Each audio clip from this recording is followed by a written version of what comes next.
Por que a gente trabalha? Sério, por que eu trabalho? Por que você trabalha? Se você não trabalha, pode ser que você esteja procurando emprego. Se você está estudando, muito provavelmente você já tem um emprego ou então quer um emprego melhor. Você não está confortável na sua situação atual.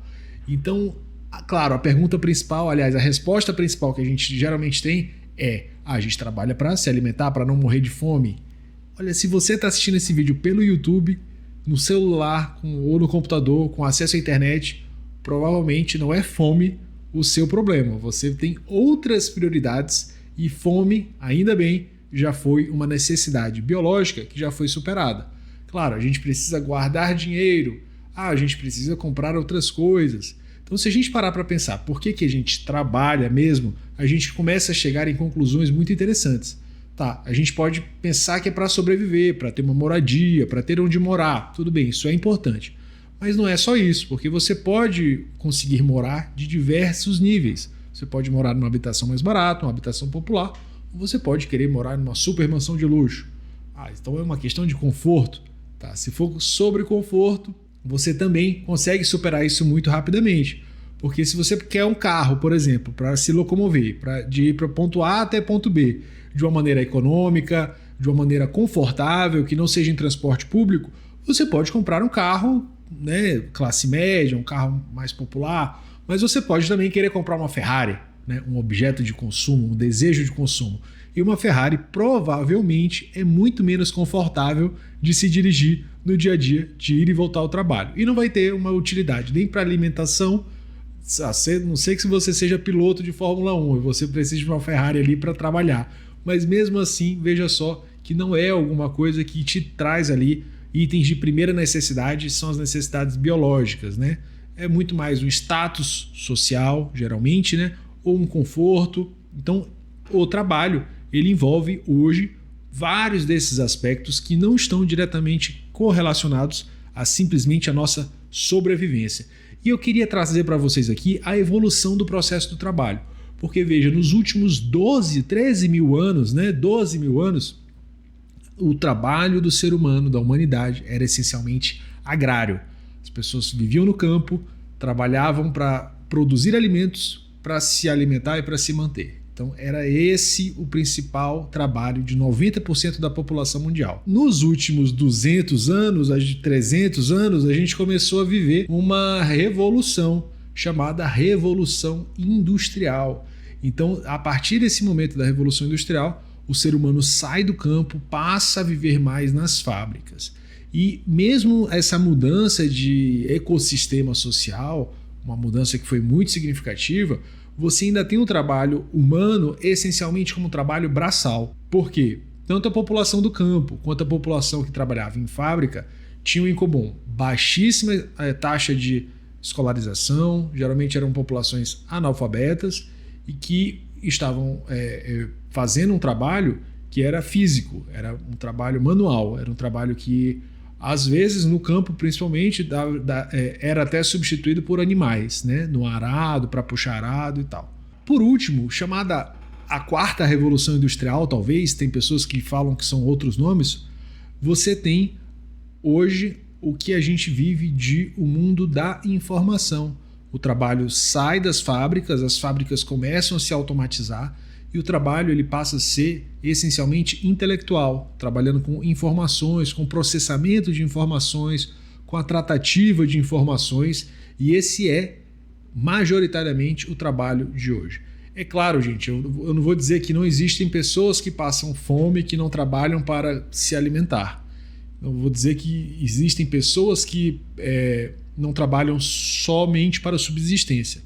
Infelizmente, existem muitas pessoas que ainda estão em situação de vulnerabilidade social, de segurança alimentar, mas hoje, ainda bem que, segundo a OMS, existem muito mais pessoas com problemas correlacionados à obesidade do que à desnutrição.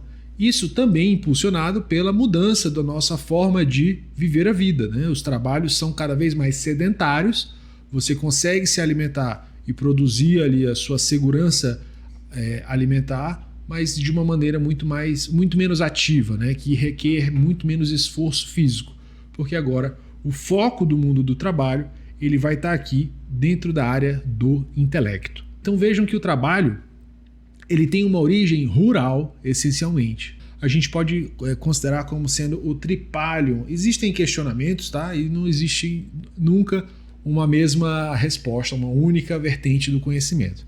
Mas a mais aceita, a mais difundida, é que a palavra trabalho no português ela tenha derivado do tripalium, que era um instrumento de tortura utilizado pela Inquisição da Igreja Católica na Idade Média, mas antes de ser um instrumento de tortura, também era um instrumento utilizado no campo para separar o trigo, os grãos do trigo.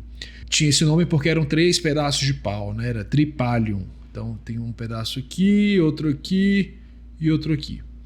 Outra palavra muito usual dentro do nosso vocabulário é o labor, que ela não é utilizada hoje em dia só como labor, mas você tem a palavra elaborar, laboratório, colaboração, colaborador, né, que é outra forma de se denominar a pessoa que está no ambiente de trabalho, colaborador da empresa, né? E também a palavra lavoura do campo, que também é trabalho, né? Engraçado observar aqui que tem a palavra laboratório, né? Também aqui é só mais a questão de curiosidade. Labor é trabalho, tório seria o sufixo de local, quer dizer, local de trabalho, laboratório, né? Assim como escritório, é local de escrita e por aí vai. Então tem algumas coisas que eu acho interessantes aí da nossa língua portuguesa. Mesmo assim, né, a gente ainda tem hoje no trabalho situações atreladas ao estresse. Então o trabalho para muitas pessoas ainda é uma fonte de sofrimento. O trabalho veio do campo, o trabalho não está mais associado a uma situação de somente produzir alimentos e subsistência de necessidades básicas, mas ele tem hoje outros aspectos que seriam mais sociais, talvez. E a gente é pressionado a trabalhar, né? A gente se pressiona a trabalhar porque a gente quer sempre ter uma condição melhor. Ou a gente estuda para poder conseguir uma melhor condição de trabalho também, para conseguir melhores condições sociais, de remuneração, melhor valorização no mercado de trabalho. Então, tudo isso, na maioria das vezes, gera estresse, pressão, depressão, burnout, que é uma palavra que está muito comum hoje em dia, né? Ansiedade, porque o nosso trabalho hoje ele não está mais atrelado ao campo, ele é muito trabalho intelectual. Então, todas essas questões, são palavras, né, que começam a surgir cada vez mais frequentes no nosso vocabulário, né? Burnout é uma palavra bem nova.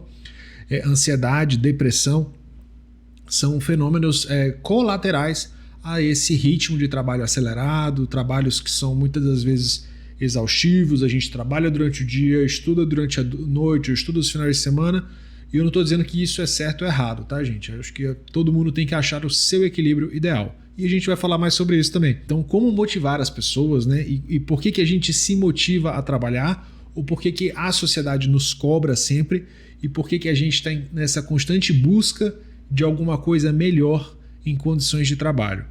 Maslow foi a primeira pessoa a começar a dar um esboço interessante sobre isso, porque ele trouxe para a gente essa teoria que é muito difundida, uma das mais aceitas, que é a hierarquia das necessidades. E ele traz como pirâmide, porque o que está na base seria pré-requisito para a necessidade posterior. Então, como a gente tem aqui na base as necessidades fisiológicas, que seriam atreladas à questão da alimentação, à questão da vestimenta, até uma questão também sexual, que também ela está atrelada ao biológico, isso já seria ali a base, né? Então, se a pessoa, e daí é fácil da gente observar, porque se a pessoa não tiver o que comer, dificilmente ela vai ter também cabeça para pensar em qualquer outra coisa. Você tem que resolver a janta primeiro, antes de qualquer coisa. E se a janta de amanhã também não tiver segura, você também está numa situação de vulnerabilidade, porque você nem sabe o que você tem para comer no dia de amanhã. Então, são segurança alimentar, né, que fala hoje em dia.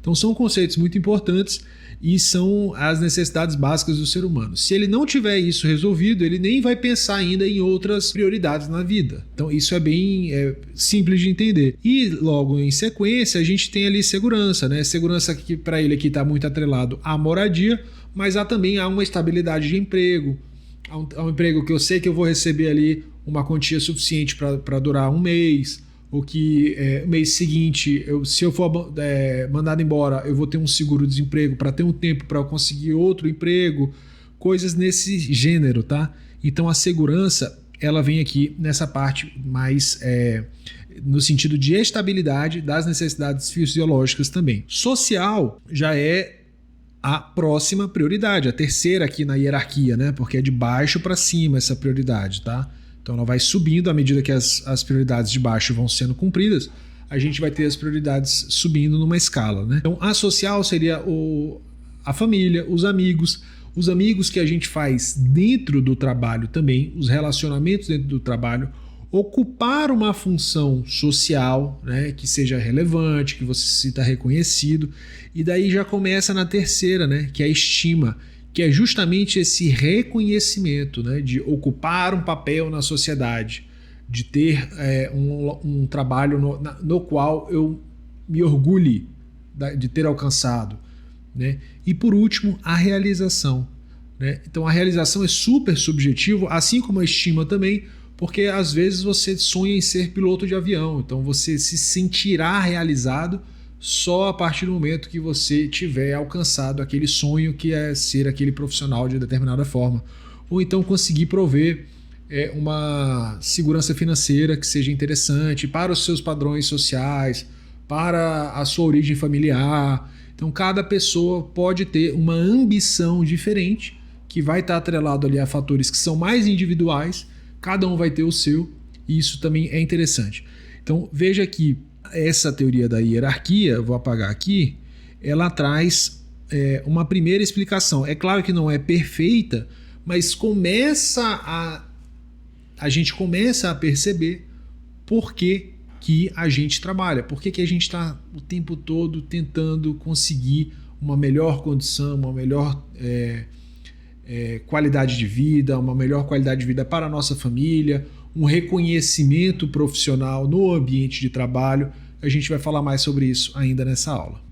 E hoje, pessoal, inclusive, para finalizar aqui a nossa filosofia, né, sobre o trabalho, né, sobre por que a gente trabalha, a gente tem uma tendência da geração Z, que são os nascidos ali de 97 a 2012, do Quiet Ambition ou Quiet Quitting, né, Quiet Quitting, que são pessoas, né, populações dessa faixa etária. É claro que são estudos estatísticos, isso não vai representar necessariamente você ou todas as pessoas dessa idade, mas é um comportamento padrão observado, que pessoas dessa faixa etária que estão entrando no mercado de trabalho agora já têm uma postura de não necessariamente querer ir para a gerência, estar no topo da empresa, virar CEO, ou ser o dono de uma mega multinacional. Não necessariamente. Ele pode querer perfeitamente, e não tem nada de errado com isso. Poxa, eu vou exercer uma atividade que não vai me sobrecarregar tanto, que não vai me exigir exaustivamente, que vai me deixar dentro de uma posição mais confortável. Ou então sair de um trabalho que não me oferece condições confortáveis de trabalho. Um local que tem um relacionamento abusivo no trabalho, que não respeita os horários de descanso, que coloca uma pressão exacerbada, que eleva os níveis de estresse. Você tem ali o quiet quitting, né, que é a saída silenciosa. Ela não vai falar nada, ela simplesmente, chefe, tchau, não quero esse trabalho, não vale, não compensa o estresse pelo valor que eu ganho, né? Então isso é super interessante, tá? São fenômenos interessantes e a gente vai falar nos próximos tópicos. Agora, pessoal, eu volto àquele quadrinho sobre a evolução do trabalho para a gente trazer uma perspectiva do trabalho pensando como empresa. E veja só como que a ótica muda à medida que as coisas evoluem, como a sociedade evolui. Eu trouxe aqui para vocês as principais teorias do pensamento administrativo. E olha só que ela começa ali na Revolução Industrial, em 1903, com o ser humano até aqui, ó, pouco importava o pensamento ou a satisfação do humano. Ninguém falava de qualidade de vida no trabalho. As pessoas falavam aqui sobre otimização dos processos, racionalização do trabalho, né? A administração científica, você medir os tempos e o prazo para execução de determinada tarefa. Então, nessa época aqui, no início, era só... Até a clássica, perdão, né? A clássica envolve também, ela era só focado deixa eu apagar aqui, toda essa parte aqui, né? Era focado aqui só para a administração, a administração de processos, né? Essencialmente. Você teve a crise de 1929, foi uma crise muito forte, né? O primeiro teste ali para o sistema capitalista, né? Para essa nossa economia moderna, que a partir dela começou-se a se desenhar, né? A se desenvolver fórmulas diferentes de pensar as empresas, pensar as organizações. Você começou a verificar que as relações humanas são relevantes para o ambiente de trabalho. E uma das mais importantes, eu diria de passagem, né? Eu digo assim, porque realmente, se você parar para pensar, por mais objetivo que seja o seu negócio, que seja puramente, sei lá, dono de posto de gasolina, não interessa, as pessoas elas nunca querem, no final das contas, só comprar gasolina por comprar gasolina. Você quer comprar gasolina porque você tem uma necessidade que vai te atender com aquilo. E essas necessidades que as pessoas têm, que é o que motiva qualquer negócio que exista, você pode pensar em qualquer negócio, sempre tem uma vontade humana por trás, que não necessariamente é só uma vontade biológica. Você tem as vontades biológicas, né? As necessidades biológicas como alimentação, moradia, segurança, mas você tem também as vontades humanas, e são elas que movem 90% do nosso dia a dia. Você acha que a Apple não seria uma empresa diferenciada como ela é se ela não tivesse esse viés de criar uma sensação de diferenciação e uma vontade subjetiva típica do ser humano? Porque se você parar para pensar racionalmente, é muito mais barato você comprar dispositivos Android mesmo, que são tão bons quanto, com mesmas configurações, mesmas tecnologias, mas mesmo assim a Apple tem legiões de seguidores que preferem os produtos deles só por ser Apple, né? Enfim. Então a gente tem, a partir daqui, esse olhar mais humano, né, para as pessoas que fazem parte da administração. E eu não vou olhar um a um, eu só deixo aqui frisado, ali eu trouxe as principais, mas eu deixo aqui frisado para vocês o período, né, e as principais teorias, né, que tem ali segundo Chiavenato, né, Chiavenato, que é um dos principais autores ali da administração brasileira.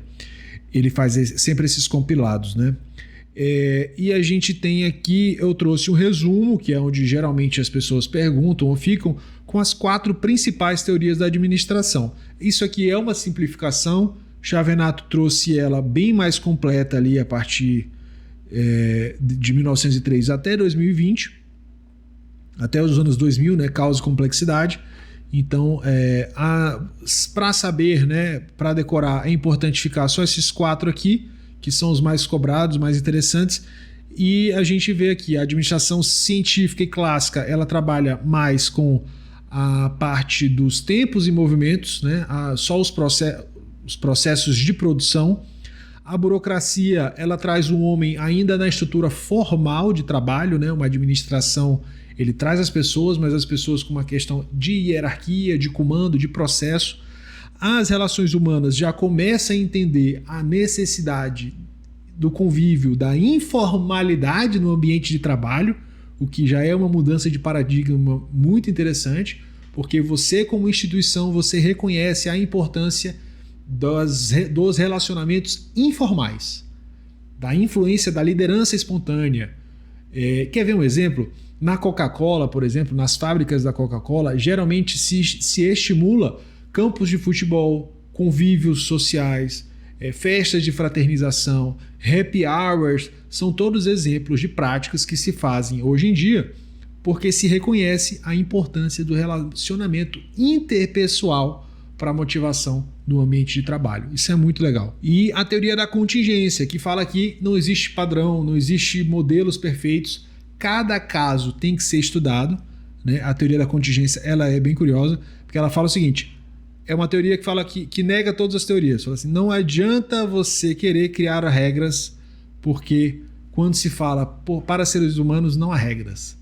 Qualquer caso que você queira generalizar, você vai estar cometendo gravidades muito grandes, porque você tem que olhar a individualidade. Quer ver um exemplo legal disso aqui também? Que pode ser interpretado? Você tem diferenças culturais muito significativas de região para região. Então, uma multinacional, por exemplo, uma Toyota da vida, que tem uma fábrica e está acostumado com uma cultura organizacional lá no Japão, não pode achar ou esperar que ela vai ter nos mesmos operários em uma fábrica no Brasil ou em qualquer outro local do mundo os mesmos comportamentos ou as mesmas culturas dos seus funcionários como se tem lá nas fábricas no Japão. Então, se são empresas multiculturais, né, multinacionais, e são empresas grandes, você começa a ter, e é bom para a empresa que ela tenha essa diversidade, essa multiculturalidade, né, essa diversidade dentro da empresa, para ela também poder atingir melhor, se comunicar melhor com seus públicos, que também são multiculturais. Aqui eu trouxe um quadro, que é um quadro de resumo, também do lado do Thiago Venato, que é só uma ênfase, né? Então você vê que aqui são as tarefas, aqui a parte da estrutura, as pessoas começam a vir ali no meio do caminho, e no final competitividade, tecnologia e ambiente. Então esse aqui é mais um detalhado. E agora a gente passa para o equilíbrio organizacional.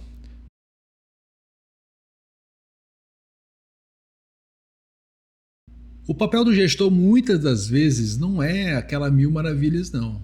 Uma das principais responsabilidades de qualquer pessoa que está na liderança é a mediação e o controle de interesses diversos que vão gerar conflitos, fatalmente. Olha que teoria legal. Chester Bernard, ele traz para a gente o seguinte: as organizações são sistemas cooperativos. A sinergia é alcançada quando os esforços individuais se alinham com os objetivos organizacionais, resultando em um desempenho maior do que a soma das partes. É aquela velha frase do nosso grande amigo, compositor, músico brasileiro, Raul Seixas.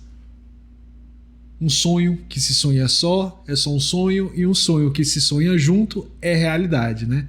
Então é claro que existe aquela situação também que 9 mamães não fazem um bebê em um mês. 9 mamães só podem fazer 9 bebês em 9 meses. Não tem como você pegar 9 mães para que elas gerem um bebê em menos tempo. Então existem essas situações, evidentemente, dentro do ambiente de trabalho, né, dentro das empresas, mas existem trabalhos, e a maioria deles são impossíveis ser efetuados por uma pessoa só. Ninguém tem a capacidade de fazer um prédio, de um arranha-céu de sei lá quantos andares, de 100 andares, sozinho. Você vai precisar de operador de guindaste, você vai precisar de gente na fábrica que vende o metal para fazer as vigas, para fazer as construções.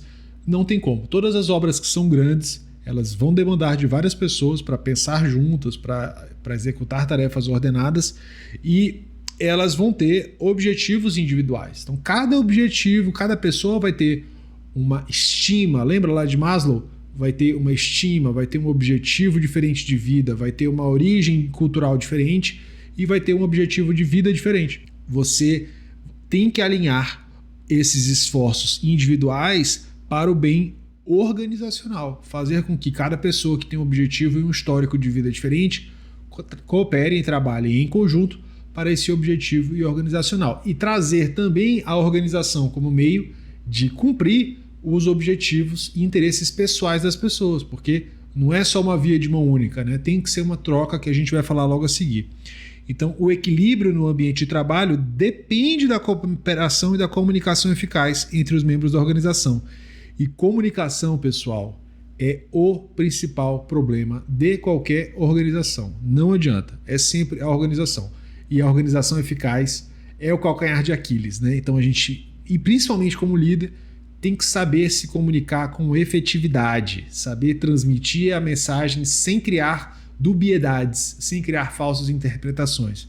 E quando a gente achar que está cansado, que está bem explicado, explica mais um pouquinho, que é para não correr risco de ter dúvida. Já pensou, assim, você transferir uma mensagem errada para liderados podem causar problemas catastróficos, inclusive, né? Então, isso é papel fundamental do líder, do gestor, ter essa comunicação eficaz. E o Bernard completa ainda, ó, o executivo líder tem o papel de criar e manter esse equilíbrio, garantindo que os interesses individuais e organizacionais estejam em harmonia. Isto envolve manter a motivação e o comprometimento dos funcionários, ao mesmo tempo que busca atingir os objetivos organizacionais. Então era isso que a gente já tinha falado. E olha só que interessante, né? 1938, é ou não é um cara à frente do seu tempo? Muito bom, né? Ali, as funções do executivo, na editora de Harvard. Então, pessoal, o equilíbrio organizacional, ele, né, segundo a teoria ali da contingência, ela vem ali, ó, incentivos ou alicientes, tá? O que é um incentivo ou aliciente? Incentivo ou aliciente, ele vai ser uma remuneração financeira, um reconhecimento, né? Um bônus, tudo aquilo que você entrega de valor, né? E é valor percebido, né? Ou seja, você tem que ter a utilidade, porque a utilidade vai ser diferente para quem está recebendo, e as contribuições é a contrapartida. Então, a empresa entrega incentivos e espera dos incentivos as contribuições dos seus colaboradores. Eu vou desenhar aqui para ficar mais fácil de compreender. Olha só, a organização aplica incentivos e alicientes em forma de remuneração, salário, bonificação, meta, reconhecimento, oportunidade de crescimento, né? Isso também é uma questão de alicientes, né? Você oferece um caminho para a prosperidade, um caminho para crescer, uma promoção futura. Tudo isso também pode ser considerado como incentivo para os seus colaboradores. E os seus colaboradores, aqui chamados de participantes, vão entregar em retorno contribuições de volta no formato de trabalho, no formato de dedicação, no formato de lealdade, de comprometimento, de responsabilidade. Então, essa é uma relação que tem que estar em equilíbrio. Porque se ela não tiver em equilíbrio, ou a empresa não vai querer manter o colaborador, ou o colaborador não vai querer manter o relacionamento com essa empresa. Pede para sair, ou então vai embora, né? Tem essas situações. Aqui, só mais um ponto interessante é que o participante nessa relação aqui comercial não necessariamente precisa ser só colaborador. Você vai ter, sim, os colaboradores, mas você vai ter os investidores, fornecedores, clientes, stakeholders, né? Stakeholders são os palitos que seguram uma barraca, né? Aqueles palitos que seguram. São todas as pessoas que são importantes nesse contexto organizacional. Então, pessoas ou empresas, né? Pessoas físicas ou jurídicas. Então, você vai ter aqui os participantes sempre trabalhando nesse sentido de troca e equilíbrio organizacional. E é uma via de mão dupla também, tá, pessoal? Então, o equilíbrio ele acontece da organização para o participante, quando você entrega investimentos em troca de retornos, e do participante para a organização também, quando você investe contribuição, esperando na expectativa de receber também incentivos e alicientes. Então, é sempre uma via de mão dupla, ambos vão estar trabalhando ali para ter algo em troca que seja a seu favor percebido. E é engraçado só observar aqui que ele traz a utilidade dos incentivos e a utilidade das contribuições, porque isso também é subjetivo, cada pessoa vai ter sua percepção. Às vezes para fulano X, ganhar 5 mil reais é muito bom, às vezes para fulano Y não, ele precisa de 10 mil reais para trabalhar. Então o valor que você pode dar, né, como empresa de incentivo ou aliciente vai ter um valor percebido diferente dependendo de quem é o participante do outro lado. Então é importante na gestão de pessoas você achar pessoas que estejam dentro desse equilíbrio, porque senão você gera frustração e você gera um desequilíbrio se a utilidade dos incentivos percebida por quem está do outro lado não é aquela que corresponde, né, com o desejado. Tá bom, Pedro, mas vai ficar tudo no papel do líder? Cadê as empresas? O que o RH faz no final das contas, né? Para que serve esse departamento de gestão de pessoas? O que a gestão de pessoas faz na empresa no dia a dia? São 6 papéis principais, tá? Então vamos aqui. Primeiro, agregar, tá? Porque daí ele vai falar sobre recrutamento e seleção. Aplicar vai ser sobre a integração com a cultura e funções. Recompensar vai ser o reconhecimento e a remuneração. Pode ser aqui em bônus também, pode ser pecuniário, atingimento de metas, né? Remuneração de participação de lucros, participação de resultados. Desenvolver, então a gestão de pessoas tem que trabalhar no treinamento e desenvolvimento profissional contínuo, tá? Isso nunca fica pronto 100%, porque todas as empresas têm que estarão fatalmente, né? Porque se a empresa não estiver em constante atualização, ela vai ser, com certeza, ela vai ficar obsoleta. Se o colaborador das empresas não estiverem acompanhando essa evolução, ele também vai ficar obsoleto dentro de uma empresa que é dinâmica, que está em constante mudança. Então, ou se adapta ou se extingue, não tem segunda opção dentro do mercado corporativo. Manter o clima organizacional. O que é o clima organizacional, pessoal?